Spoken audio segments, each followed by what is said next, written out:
Yes, welcome back to the Sports Show, where we're going to have a talk about mixed martial arts. Now, Baz, that's why I've placed you strategically here, mate, right next to Anthony Pugliese, who is going to be a superstar in the making, and Craig Icke's been good enough to come and join us. Now, boys, just before we start, just for the viewers, when you hear the word mixed martial arts, you conjure up all these things. So I thought I'd do a little bit of quick research on this. So it's described as a full contact combat sport.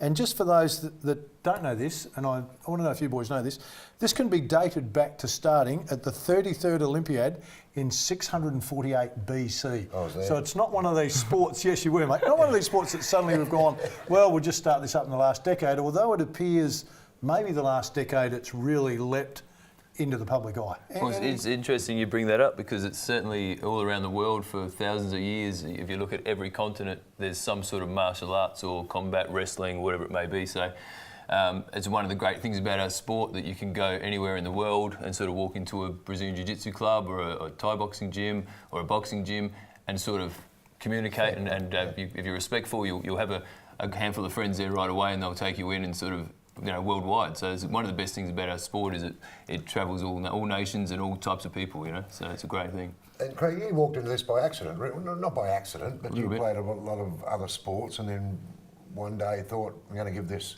kickboxing a bit of a go, or the Muay Thai, whatever. Yeah, just wanted to keep fit in the off season. Keep fit in the off season, that's right. Right. Here you are. And yeah, I was fortunate that there was a lot of great coaches and mentors that I had, and then somehow over the course of about 10 or 15 years, it went full circle, and I ended up sort of coaching people and sort of mentoring some young people and teach them a little bit of discipline and dedication in the sport, and that's sort of how it all come about. Yeah. I think it's fantastic because that's exactly what it does do. It teaches.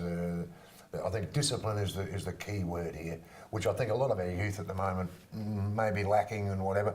This is a great avenue because it really is a disciplined sport. It's Absolutely. one of the sports where if sure. you haven't got that discipline.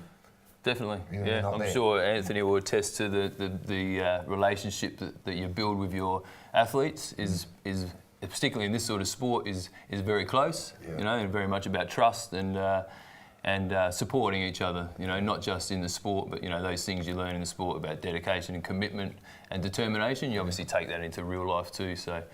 Yeah, it's another great part of the sport. Let's have a talk about that, Anthony. 22 years of age, mate. We talk about the discipline of sport, and we've had people in here before with karate and judo, and as soon as they mention they're into a sport, be it the MMA or whatever, someone always says, do you want to have a fight? Now, that would be the furthest thing from my mind, to be quite honest with you, but does it happen to you? It actually does, it happens all the time. Why do you reckon that is? That I don't understand why someone who's really talented at what they do, another person goes, well, let's have a crack at that. Yeah, exactly. They want to test their skills or see what you're doing is real, really, and they're just like, it's an ego thing as well sometimes. Yeah, it usually happens a lot, like... What's your response? Do you have to show them, mate, or just going to look at you just got to push them aside. Yeah, that's part of the discipline, isn't it? It is, it is. Part of it. It turns out like most of the people who do take on martial arts, they're always the ones that get in the least amount of fights. Yes. They're always the most humble ones, and it's the people who don't train are the ones that are, want to fight everyone. Well, let's talk about training. What's an average week of training for you? How would it take us a Monday through to a Sunday? Oh, it's pretty brutal. I usually have Sundays off. Yep. I usually train twice a day. So sometimes I'll do double in the night, or I'll train in the morning and then night. And yeah, just 5 days a week, 6 days a week, even Saturday as well. Yep. So is it based on power, speed, strength, combination? Well, we mix it up. So I might run one morning and then do technique at night. I might do a weight session one day and then. Or just sparring another day. So yeah, because it's MMA, it's all these different styles. You got to work on everything. It's not just like boxing where you just work on your hands and your fitness. Yep. You got to work on your ground game, your wrestling, your stand up. So yeah, it's a lot involved. So if we compare it just for a moment to say triathlon, or even heptathlon or pentathlon, multiple sports. Yes. So there's normally 2 or 3 that you're naturally good at. Yes. And then one that you have to work hard at. What's the one that you find the hardest for you? Is there one?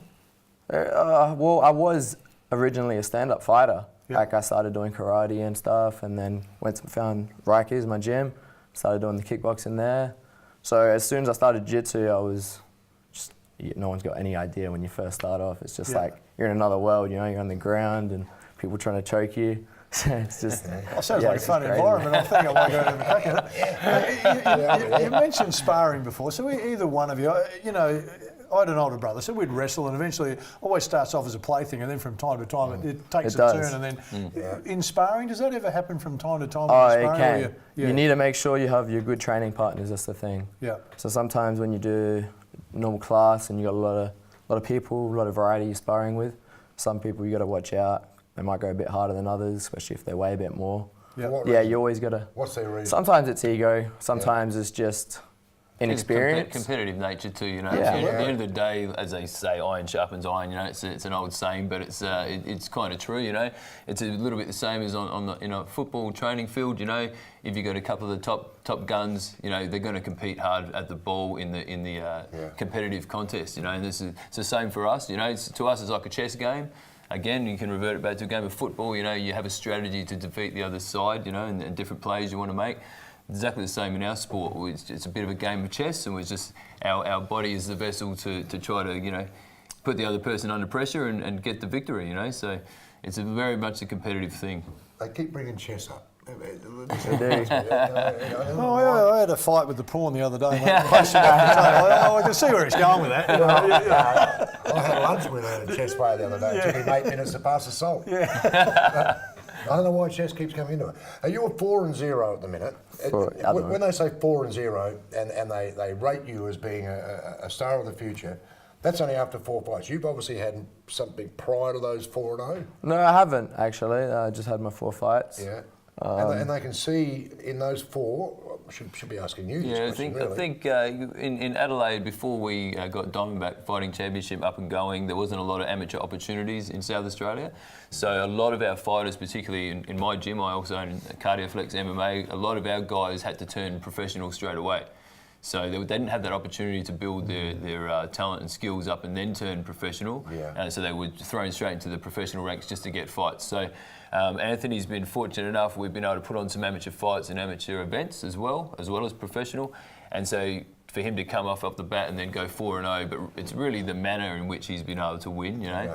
I know it's hard when people are talking about you when you're sitting right there, but it's, the manner he's been able to win. He's not struggling with it at No, he's pretty happy. He's been fantastic, and he's showed a variety of different skills. He's got a guillotine choke that's very good, and he's very dangerous in the chokes. But guillotine choke. Guillotine choke, yes, you sort of. Bit Give of me a front example. headlock type Could you position. give us an example over there?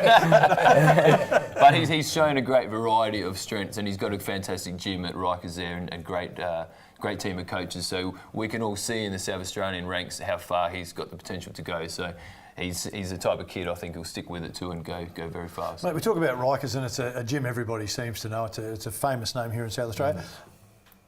If I want to go and watch a fight, where do I go? If I want to watch the next fight. If you want to see Anthony compete, November 10th, Saturday, November 10th, William McGarry Room at Adelaide Oval. So, world-class room. We packed the room out with about 1,300 people. And, you'll be able to see Anthony fight November 10th, Diamondback Fighting Championship. That's a great room. Oh, awesome. That'd be a great room. Beautiful to have venue, the fight in there. packed, beautiful octagon set up, and all the bells and whistles. We do a full-on production, all of the lighting and sound. It's there. We'll give you guys some tickets. We'd love for you to come. We'll definitely come and have a look. Definitely. Did you start this?